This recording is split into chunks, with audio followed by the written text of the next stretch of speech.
Hey everybody, Gage here from Sharp. Today we're talking about Japanese knife maintenance. Now all Japanese knives will fit into 3 different tiers of maintenance, those being stainless steel, ironclad, and stainless clad. Stick around and we're going to talk about all of them. So the 3 tiers of maintenance we're going to talk about today again are stainless steel, ironclad, and stainless clad. We're going to start by talking about the easiest knife to maintain, which is a stainless steel knife. So before we get too far into this, we're going to quickly touch on what sanmai or forge welding is, as it's important in understanding the maintenance levels of certain knives. A stainless steel knife made in Japan is still going to be made from 3 layers of material, but all 3 of those layers are stainless. Softer, milder stainless on the outside and a harder, higher carbon stainless at the core. An ironclad knife is going to be clad in iron. Iron is just as susceptible to rust as carbon steel, hence the difficulty in maintaining an ironclad knife. Finally, stainless clad knives are made from 3 layers of material, 2 softer layers of stainless steel on the outside, sandwiching a harder carbon steel at the core. As the name implies, these knives should never rust or discolor, so there aren't really any specific or special care instructions for these knives, so we're going to take this time to talk about just sort of general maintenance for all knives. So first we're going to talk about usage of your knife. So you should never cut through anything that you wouldn't bite through is the general rule of thumb. Lobster shells, the hard stems of thyme or garlic, plastic, frozen foods, shells like lobster shells or chicken bones.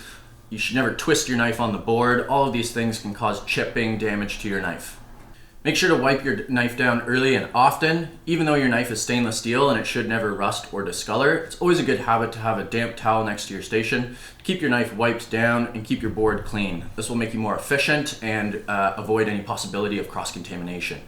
No dishwashers or soaking. This is a very important rule because most Japanese knives will have a natural wooden handle on them. This handle will warp and crack if put into the high heat of the dishwasher, and if even a stainless steel knife goes into the dishwasher repeatedly, you run the risk of developing rust on your knife. They are stainless, they are not stain proof forever. We touched on this a little bit already, but make sure never to torque your knife either on the board while applying pressure down or in an ingredient. One of the most common things that we hear with regards to chipping damage to knives here at our shop is, oh, I was just chopping parsley or something like that. Chances are they were using 2 hands, motion like this, and twisting as they're applying pressure down on the board, which is a sure way to get a big chunk missing out of your knife. Lastly, never scrape your knife across the board. This may not cause really any chipping damage to your knife, but it's a sure way to dull your knife super quickly. It's going to cause the edge of your knife to roll over to one side, which is going to make it not cut so good.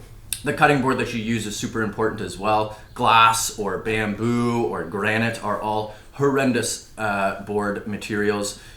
Plastic being sort of middle of the road is okay. Ideally, you're using an end grain wood cutting board. This is going to be the best knife for your board and keep it sharp for longest. Seriously, if you're using a glass board, I will find you. So now moving from the easiest knives in terms of maintenance, stainless steel, we're going to move to the most difficult knives to maintain. Those are ironclad knives. A carbon steel knife means not just that it has carbon in it, as all steel is just iron and carbon. What it refers to is a lack of chromium. A stainless steel knife has a 14% chromium content in it, whereas a carbon steel knife has 0 or very little chromium in it. This is going to give us many benefits, i.e. better edge retention, better ease of sharpening, and a lot of people would argue just a nicer cutting feel, but it does come with some drawbacks. Those most notably are the susceptibility to rust and discoloration. Rust and discoloration can and will happen if the steel oxidizes too quickly. If the knife is left wet or submerged in water, this can happen anywhere between 30 seconds to a minute. This is not to be confused with a patina though, a patina being a darkening of the steel, which is generally speaking going to be like a dark, very dark brown, more commonly a dark gray color, whereas rust is going to come in colors like red or yellow or orange. You can think of a patina very similarly to the seasoning on a cast iron pan. During use and through good maintenance habits, your cast iron pan will build up this seasoning, and this will help it be more or less non-stick. Very similarly, a patina will build up over time, and if it's done correctly, it will help prevent any rust or discoloration happening in the future. However, very similarly to a cast iron pan, if you, for instance, cook a highly acidic ingredient in your cast iron pan, for instance, a tomato sauce, that seasoning is going to get eaten away by the acid, and it's going to ruin the non-stick function of your cast iron pan. Again, very similarly with a patina, if you're cutting highly acidic ingredients with your well patinaed knife and you forget to wipe your knife down immediately after, this acid is going to eat through the patina and you're going to be back to square one, having to rebuild your patina to avoid any rust and discoloration in the future. Yes, good point by Jake here. It's important to note that you don't need to avoid acidic ingredients if you have a well patinaed knife. It just means that you need to be very diligent and make sure the knife gets wiped down immediately. Jake made a great point. Simmering a acidic tomato sauce in your cast iron pan is certainly going to wear away the seasoning, but quickly frying a tomato in a cast iron pan will not, especially if you wipe it out immediately after. Very similar with a well patinaed knife. If you cut an acidic ingredient, make sure you do wipe it off immediately after. So in conclusion, all you really need to do to maintain an ironclad knife is this. It's super important to keep your knife wiped down, clean, and dry. It's not so much, again, that you have to do anything extra, but more so that if you don't follow good maintenance habits, these ironclad knives will punish you through rust and discoloration. We'd also like to make the point, Jake and I, that we both prefer carbon steel knives, even with the sort of downside of having to be a little bit more diligent with their maintenance. The added edge retention, the ease of sharpening are both things that we highly value and are willing to put up with the rust and discoloration to get these benefits. So the last tier we're going to talk about is stainless clad. As the name implies, and like we talked about at the beginning of the video, these knives are carbon steel at the core with two softer, milder layers of stainless steel on the outside, protecting that core layer of carbon. The stainless steel layers on these knives come to an end just at the wavy line close to the edge of the knife.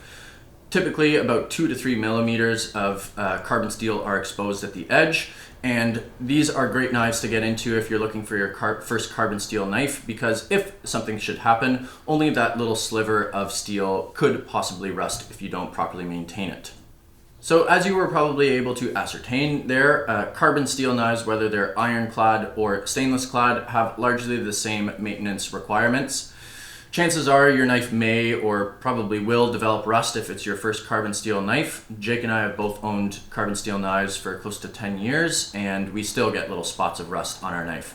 So in this section, we're just going to talk about some techniques and tricks that you can use to rid your knife of rust should it happen. So ideally, if you do develop rust on your knife, you catch it very quickly. If, for instance, you're cutting an onion and within 10 to 30 seconds you start to see some rust building up on your knife, chances are going to be able to just wipe that off with a damp rag, and a little bit of elbow grease. We recommend starting here because this is the least abrasive of all the methods we're going to talk about, and it's going to leave the least amount of scratch marks on your knife. It will also help to keep any finish, for instance like a Kuroruchi finish that may wear off with abrasives, on your knife. In addition, if you have a nice patina built up on your knife, you don't want to use any of these other techniques to remove rust from your knife, because you, chances are, will remove the patina from your knife and be starting from square one, building that up again. So if you leave your knife for more than 30 seconds to a minute and you weren't able to scrub the knife clean with just a damp rag, the next method we would recommend is using baking soda and water formed into a slight paste. You can use this to coat your knife and leave it for a few minutes before wiping it off with a rag. Chances are this will lift off any of the rust from your knife, but it is important to note that this also will remove the patina from your knife, and again, tough to build those up, so you'll be starting from square one, which isn't ideal. Now lastly, if the baking soda and water paste trick does not work for you, we're going to have to resort to our last resort, which will be using an abrasive of some kind. We can start by using something only slightly abrasive, like a rust eraser. We carry these here at the shop, and they work much like a pencil eraser would. You just get the knife slightly damp and the rust eraser slightly damp, and you're going to use that to scrub the rust off. When you're doing this, it's important to use long strokes all in one direction so that the scratch marks are a little less noticeable.